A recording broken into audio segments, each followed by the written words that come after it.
looking after your tomatoes once they've got going and established in their place. The tomatoes I've got here are in quite small containers, so we're watering them regularly. When it's been really hot, we've been watering them every day.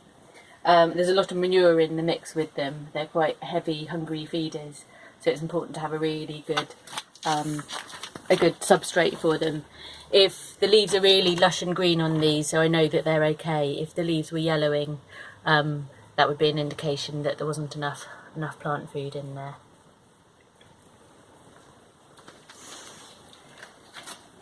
So, especially in small spaces and to get the most productive tomato crop, the way that's traditionally used to grow them is to grow them up rather than letting them spread out. Tomatoes are left to their own devices, they'll grow out into a big wild bush, but to fit them into a small space and get plenty of tomatoes, it's a good practice to actually stop them pushing out and so take out the side shoots.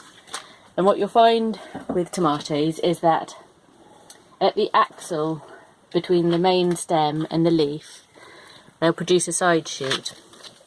So this is a little one, and the next axil up, we've got the leaf.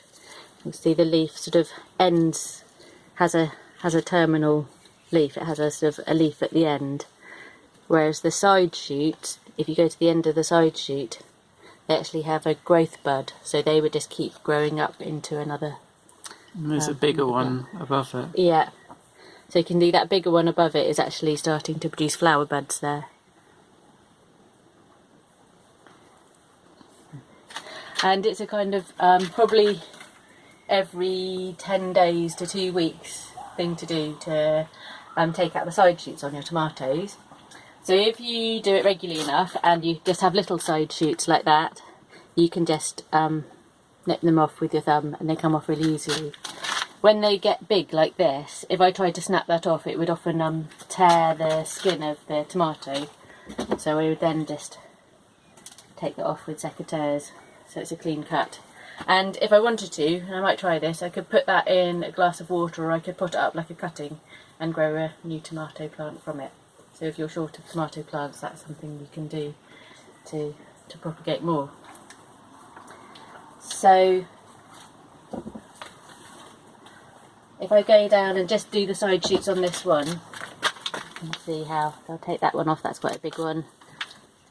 And here's another one. It can be quite tricky to see the side shoots, so it's worth going over a plant once, doing all your tomato plants and then going over again just to check that you've got them all. And if you miss any, you'll find them next week. There's 2 good examples there. Yeah. One and there's one. They're probably small enough just to snap off, but only guess. So one of the other things you might find is that when the side shoots get really big, especially if they're near the top, it's hard to tell the side shoot from the main shoot. And in some senses it doesn't matter.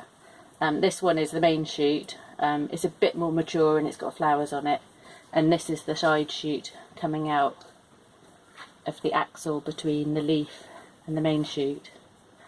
But if I made a mistake and cut off the main shoot, this one would replace it. It would set the plant back a week or so, but it would still keep going.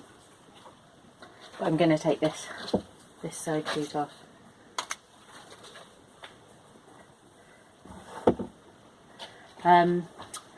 Alongside side shooting, one of your other, probably like every 10 days or 2 weeks things to do for your tomato plants is to twist them up, their support. So I put the string in when I originally planted them, and as they grow I just loosely twist the string around, or twist them around the string. And I've got this the slip knot on the string. I can just tighten that. Don't want to pull on it, but just tighten it so the plant's kind of standing upright.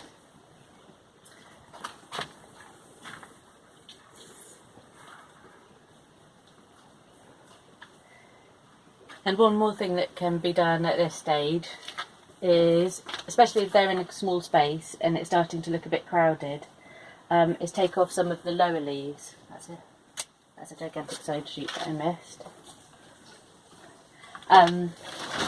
So the lower leaves are the tomato. They're not that important to the growth of the tomato as they get taller.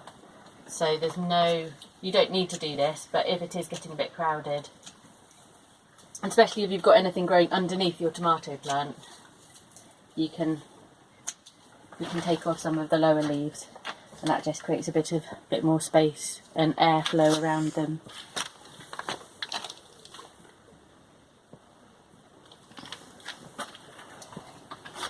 And finally, as tomatoes are starting to flower and then to fruit, they will need extra feed, or they benefit from extra feed, and that's particularly high potassium feed. So that could be your comfrey food that you've made, or if you haven't made any and you can get it, you can get it in most garden shops.